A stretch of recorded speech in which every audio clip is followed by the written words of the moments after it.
السلام علیکم۔ یہ ایران امریکہ کی جنگ کے تناظر میں سوالات کئی ایک آئے ہوئے ہیں مختلف انداز میں۔ اب کیونکہ ہمارا مقصد قرآن کی ہدایت کو عام کر رہے ہیں اور قرآن کی روشنی میں ہی بات کر رہے ہیں، موجودہ حالات کو بھی ہم قرآن کی روشنی میں کس طرح سے دیکھیں، ہمیں وہ دیکھنا چاہیے کہ قرآنی آیتیں کیا وضاحت کر رہی ہیں۔ کیونکہ ہمارے چینل قرآنک آفیشیل لیسنز کا مقصد یہ ہے کہ ہم قرآن کو آسان الفاظ میں اس طرح لوگوں تک پہنچا دیں کہ اس ہدایت پر وہ عمل کر سکیں۔ تو قرآنک لیسنز آفیشیل کا یہ مقصد اسی وقت پورا ہوتا ہے جب ہر عمل کی وضاحت قرآنی آیت کی ہی تحت ہو۔ تو پہلے آپ کے سامنے مروجہ روایتی ترجمہ پیش کر دوں گا اور پھر اس کی وضاحت میں، اس کے حقیقی فہم تک پہنچنے میں جو وضاحتیں ہوں گی اسی میں آپ کو آپ کے سوالات کے جوابات بھی مل جائیں گے۔ تو آج کے درس کے لیے جن آیتوں کا انتخاب کیا گیا ہے وہ ہے سورہ الروم اور اس کی آیت نمبر 1 سے 7، 30 کی 1 to 7۔ اللہ کے نام سے جو نہایت رحم کرنے والا مہربان ہے۔ یہ میں بہت کئی دفعہ واضح کر چکا ہوں کہ بسم جو ہے خود ایک سحرفی مادہ ہے، اس میں الف سائلنٹ نہیں ہے۔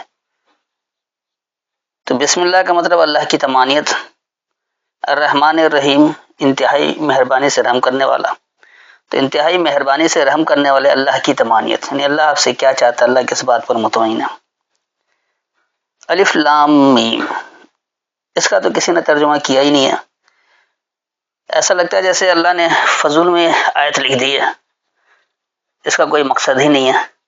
پھر یہ کہتے ہیں کہ اللہ اور اس کا رسول جانے، تو قرآن قیامت تک کی ہدایت کی کتاب ہے، صرف اللہ رسول ہی جانتا ہے، تو اس کو قرآن میں رہنے کی کیا ضرورت تھی، ہدایت کیسے لیں گے؟ سیدھی سی بات ہے کہ یہاں موجود ہے۔ تو الف سے آمنہ مان لو، لام سے لا ریب جس میں کوئی نفسیاتی الجھن نہیں ہے، میم پر تشدید ہے، 2 میم ہے، تو میم مرسل محمد، محمد کا مراسلہ، محمد کو جو مراسلہ دیا گیا ہے اس میں کوئی نفسیاتی الجھن نہیں ہے، اس بات کو مان لیا جائے۔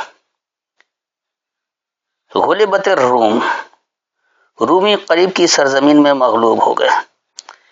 اب کیونکہ ہمارے مترجمین اللہ کے کلام کو غیر اللہ کے کلام کے سہارے سمجھتے ہیں،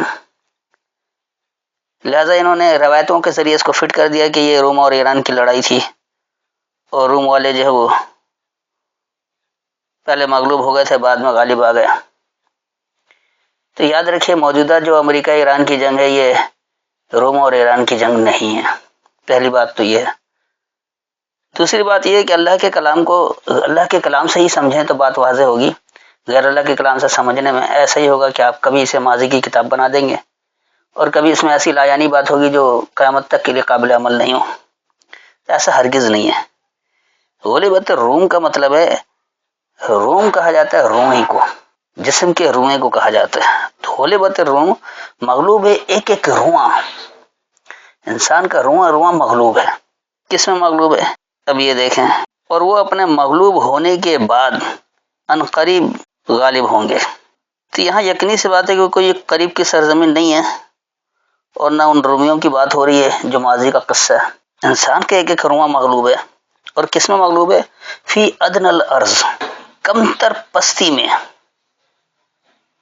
وہم من بعد غلبہم، اور وہ اس مغلوبیت کے بعد سیغلبون، جلد وہ غالب ہوں گے۔ اب کیسے غالب ہوں گے آگے اس کی وضاحت آ رہی ہے۔ چند سالوں میں، پہلے بھی اور پیچھے بھی اللہ ہی کا حکم ہے، اور اس دن اہل ایمان اللہ کی مدد سے خوش ہوں گے۔ فی بضع سنین، سنین سنن کی جمع ہے، سنن کہتے ہیں طریقہ کار کو، بضع وضاحت کو کہتے ہیں، اس لیے سفید کو کہا جاتا ہے، انڈے کو بھی بضع کہا جاتا ہے۔ تو طریقہ کار کی وضاحت میں للہ الامر من قبل و من بعد، اللہ کے لیے خاص معاملہ ہے پہلے سے اور بعد میں۔ ویومئذ، اور وہ دورانیہ، یفرح المؤمنون، ماننے والے وہ خوش ہوں گے۔ تو یہاں جو بات ہے کہ طریقہ کار کی وضاحت میں، جب طریقہ کار کی وضاحت ہوگی کہ آپ کو زندگی کیسے گزارنا ہے، اللہ نے آپ کو کیا حکم دے رکھا ہے، جب آپ اللہ کے فرما بردار بنیں گے تو آپ کا رواں رواں جو مغلوب ہے وہ اس کم تر پستی میں موجود ہے، جس کی وجہ سے وہ مغلوب ہوا ہے، جیسے ہی اللہ کی ہدایت کی روشنی لیں گے، اپنی زندگی کا عمل اس کے تحت طے کریں گے، اپنے ہر معاملے میں اللہ سے ہدایت لیں گے، تو جلد وہ غالب آ جائیں گے طریقہ کار کی وضاحت میں۔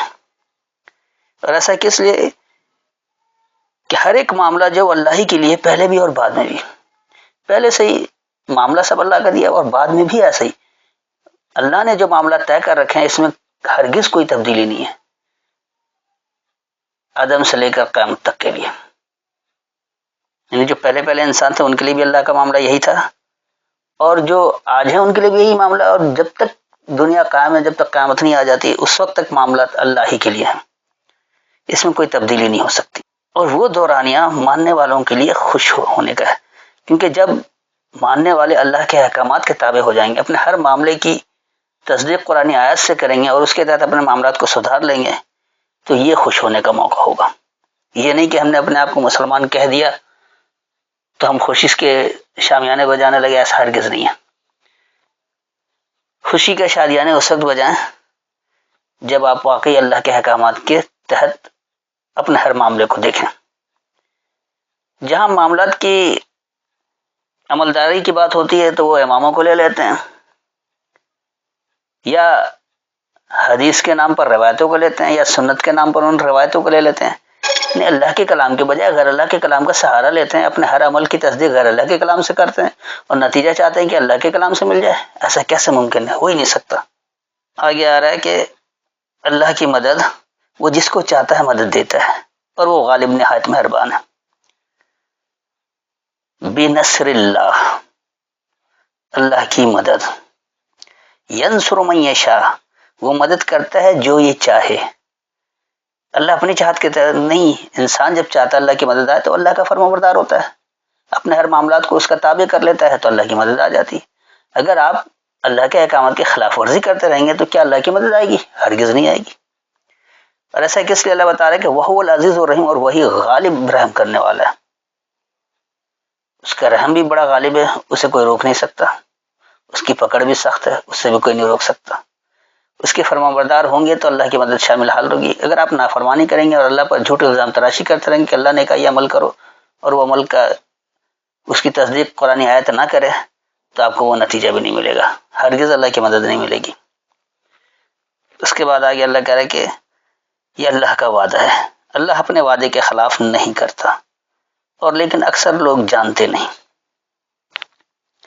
وعد اللہ، اللہ کا وعدہ ہے، لا یخلف اللہ وعدہ، اللہ اپنے وعدے کے خلاف نہیں کرتا، ولیکن اکثر الناس، اور لیکن لوگوں کی اکثریت، لا یعلمون، وہی جانتی نہیں ہے۔ اگر لوگوں کی اکثریت کو علم ہو جائے کہ اللہ کا وعدہ ہی سچا ہے اور اللہ اپنے وعدے کے خلاف کرتا ہی نہیں ہے، تو وہ عمل وہی کرے جس کا حکم اللہ نے دے رکھا ہے، تو وہ نتائج حاصل ہوں گے۔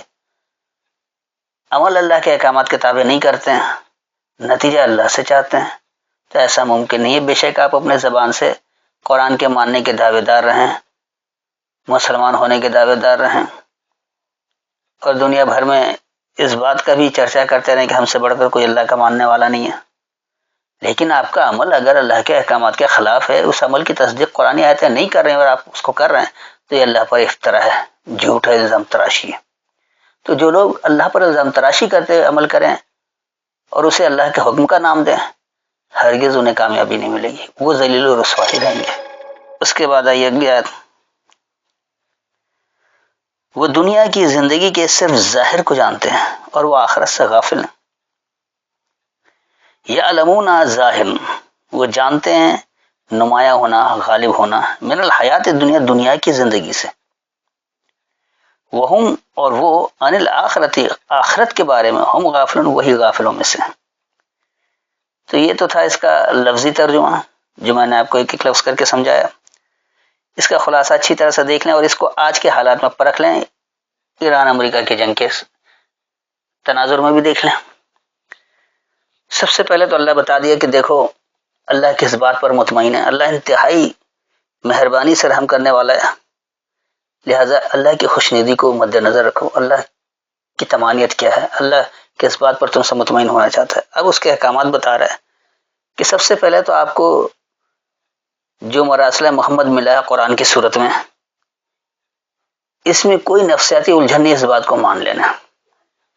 یہ قابل عمل کتاب ہے، ناقابل عمل کتاب نہیں ہے۔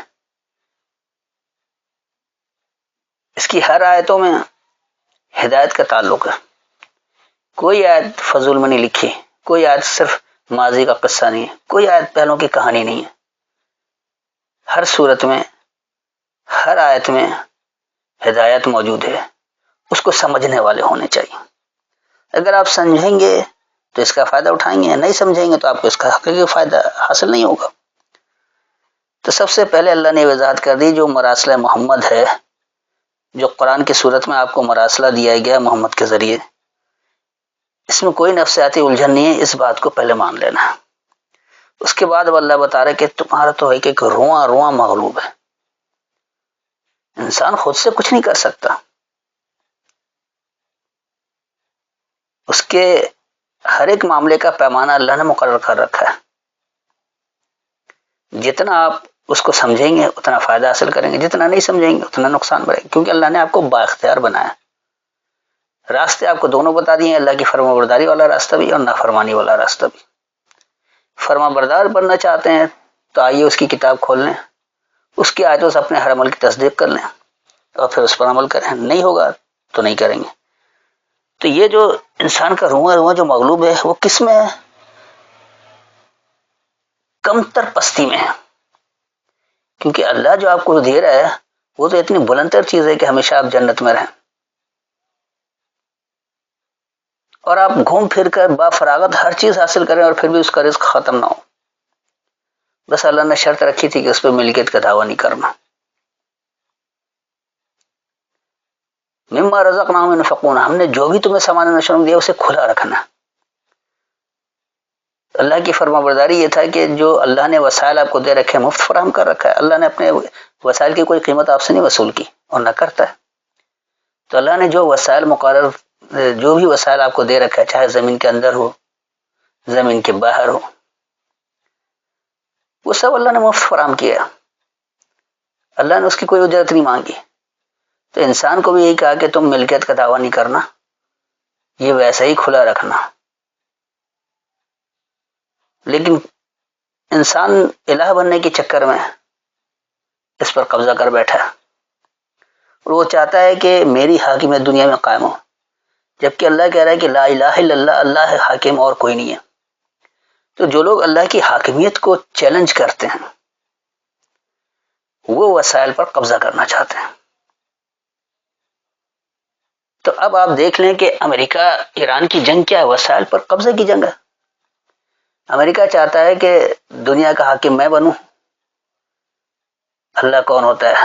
ہم انسان ہیں، ہم یہاں جو آئین نافذ کریں گے، جو قانون نافذ کریں گے وہی چلے گا۔ اللہ نے آپ کو بااختیار ضرور بنایا، لیکن جب اپنی خواہشات کی آپ اتباع کریں گے اس کے نتائج بھی بتائیں۔ تو جو اللہ کی فرما برداری نہیں اختیار کرے، اپنے معاملات کو اللہ کے احکامات کے تابع نہ کرے، تو وہاں فرعونیت ہی جنم لیتی ہے۔ تو آج کا فرعون ڈونلڈ ٹرمپ کی صورت میں موجود ہے، وہ دنیا بھر کے وسائل پر قبضہ کرنا چاہتا ہے کہ امریکی قوم جو کہے بس دنیا اس کے احکامات کے تابع ہو، دنیا میں حاکمیت امریکی قوم کی چلے۔ ایران وہ بھی ایک چھوٹا فرعون ہے، وہ چاہتا ہے کہ دنیا میں نہیں تو کم از کم ایران میں تو اسی کی حاکمیت قائم رہے۔ اللہ کی حاکمیت کا تصور نہیں ہے۔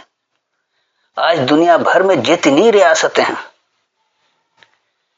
کہیں بھی اللہ کی حاکمیت کا تصور نہیں، ہر جگہ اپنی حاکمیت کا تصور ہے۔ کہیں کسی پارٹی کا ہے، کہیں کسی مذہبی طبقے کا ہے، کہیں عصبیت پسندوں کا ہے، لیکن ہر جگہ انسانیت کی حاکمیت چل رہی ہے، انسانوں کی حاکمیت چل رہی ہے، اللہ کی حاکمیت کہیں برقرار نہیں ہے۔ تو یہ جو دنیا بھر کے لوگ ہیں سب کا رواں رواں مغلوب ہے اور انتہائی کم تر پستی میں۔ تو اللہ بتا رہا اپنے اس کم تر پستی میں دھسے ہوئے ہونے کے باوجود بھی، اس مغلوب کے باوجود بھی تم جلد غالب آ سکتے ہو۔ کیسے آ سکتے ہو؟ طریقہ کار کی وضاحت میں، آپ کے زندگی کا طریقہ کار کیا ہو اس کی وضاحت میں آپ لے لیں، اور وضاحت قرآن میں موجود ہے۔ آپ قرآن سے جب وضاحت لیں گے، اس کے ساتھ عمل کریں گے تو آپ اس مغلوبیت سے غالب آ جائیں گے۔ اور ایسا کیوں ہوگا کہ ہر ایک معاملہ پہلے سے بھی اور بعد میں بھی اللہ ہی کے لیے ہے. اللہ کے معاملات میں کوئی تبدیلی نہیں. اللہ کی سنت ہرگز تبدیل نہیں ہوتی، نہ کبھی اللہ کی سنت کو ادھر ادھر کیا جاتا ہے. اللہ نے صاف لفظوں میں کہہ دیا کہ ولن تجد لسنت اللہ تبدیلا ولن تجد لسنت اللہ تحویلا.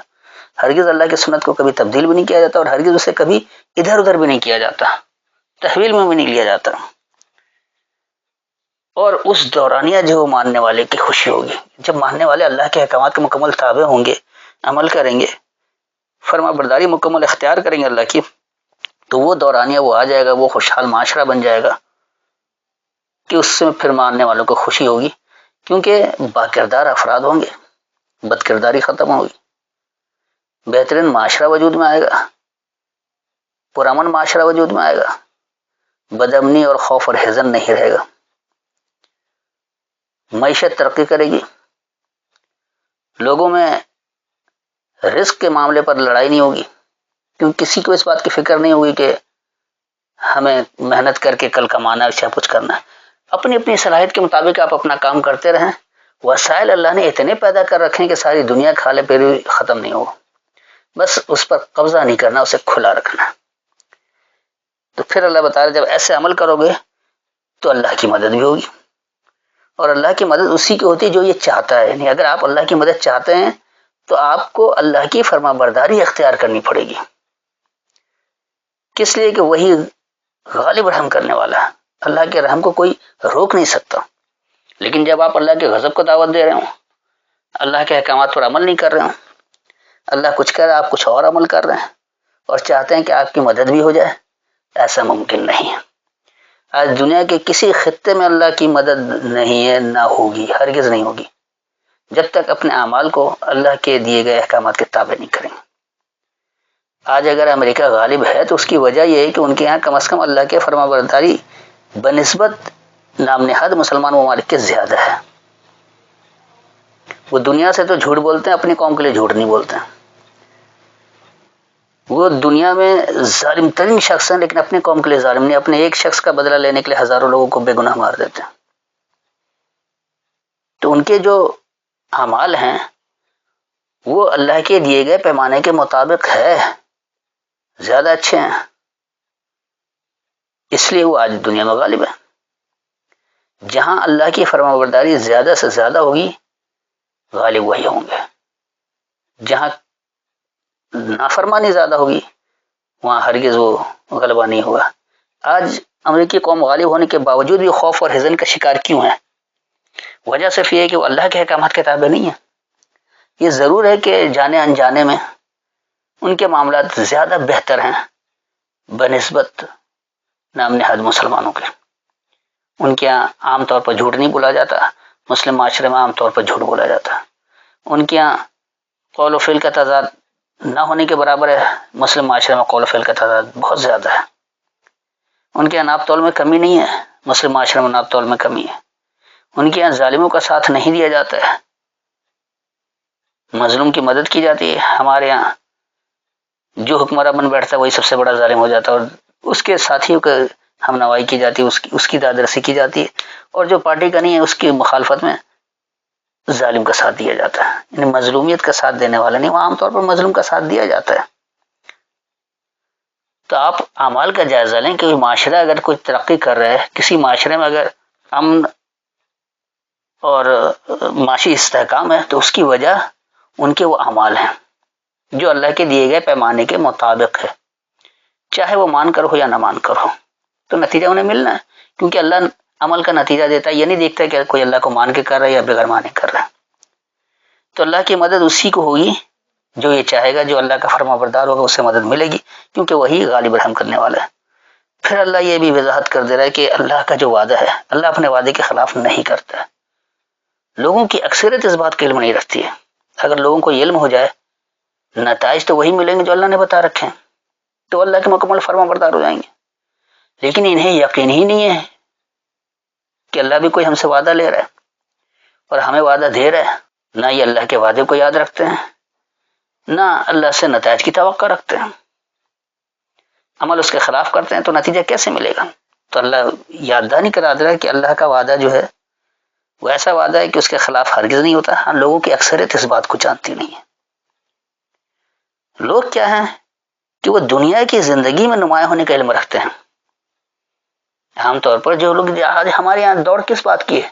دنیا میں ہم نمایاں ہو جائیں، ہماری حاکمیت قائم ہو، ہماری قوم ترقی کرے، ہم سب سے زیادہ معتبر ٹھہریں، ہماری بات کو اہمیت دی جائے. یہ لوگ جانتے ہیں دنیا کی زندگی میں نمایاں ہونا. یعلمون الظاہر من الحیات الدنیا، اللہ نے بتا دیا کہ دنیا کی زندگی میں نمایاں ہونا، غالب ہونا تو جانتے ہیں. لیکن جس آخرت کی فکر کرنی چاہیے، جہاں اللہ کو جواب دہ ہونا ہے، تو یہ آخرت کے بارے میں غافلوں میں سے.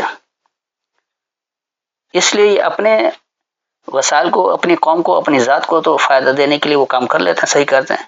لیکن جہاں ان کے قوم کے خلاف بات ہو، ان کی ذات کے خلاف بات ہو، تو وہاں وہ سب بھول جاتے ہیں اور ظالم بن جاتے ہیں.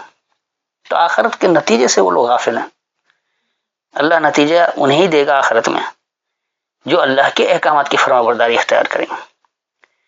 تو عام لوگ جو ہیں وہ دنیا کی زندگی میں نمایاں ہونے کا تو علم رکھتے ہیں، جانتے ہیں، لیکن آخرت کے بارے میں بالکل غافل ہیں. انہیں پتہ ہی نہیں کہ ایک دن ہمیں اللہ کو جواب دہ ہونا ہے.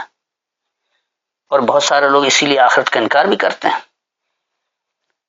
جنم جنم کے قائل ہیں، کچھ وحدت الوجود کے قائل ہیں، کچھ بار بار جنم لینا ہے، ہندوانہ ازم جو ہے اس کے قائل ہیں، آواگون کے نظریے کے قائل ہیں، اور اس کو قرآن پر فٹ کرنے کی کوشش کرتے ہیں. تو ہرگز وہ نتیجہ نہیں ملے گا. یہ تھی ان آیتوں کی وضاحت اور اس کا خلاصہ.